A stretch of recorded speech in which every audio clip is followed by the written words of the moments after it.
കൊല്ലത്ത് CPIM local സമ്മേളനത്തിനിടെ സംഘർഷം. കരുനാഗപ്പള്ളി കല്ലേലി ഭാഗം CPIM ലോക്കൽ സമ്മേളനത്തിലാണ് സംഘർഷമുണ്ടായത്. കൊല്ലം ചടയമംഗലം ലോക്കൽ കമ്മിറ്റി യോഗം യുവനിര ബഹിഷ്കരിച്ചു. യുവാക്കളെ പരിഗണിച്ചില്ല എന്നാരോപിച്ചായിരുന്നു പ്രതിഷേധം. എറണാകുളം പൂണിത്തുറയിലെ ലോക്കൽ കമ്മിറ്റിയിലെ സംഘർഷം ചർച്ച ചെയ്യാൻ CPIM ജില്ലാ സെക്രട്ടേറിയറ്റ് യോഗം ചേരും.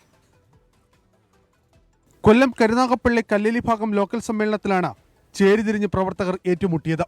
പ്രതിനിധികളുടെ എതിർപ്പ് അവഗണിച്ച സെക്രട്ടറിയെ തെരഞ്ഞെടുത്തതോടെയാണ് സംഘർഷമുണ്ടായത്. സമ്മേളന പ്രതിനിധികളും ഔദ്യോഗിക പക്ഷ പ്രതിനിധികളും തമ്മിൽ ഏറ്റുമുട്ടുകയായിരുന്നു. പരിക്കേറ്റ് കരുനാഗപ്പള്ളിയിൽ കഴിയുന്നവർ കരുനാഗപ്പള്ളി പോലീസിൽ പരാതി നൽകി. കൊല്ലം ചടയമംഗലം ലോക്കൽ കമ്മിറ്റി യോഗം സമ്മേളന പ്രതിനിധികളായ യുവാക്കൾ ബഹിഷ്കരിച്ചു.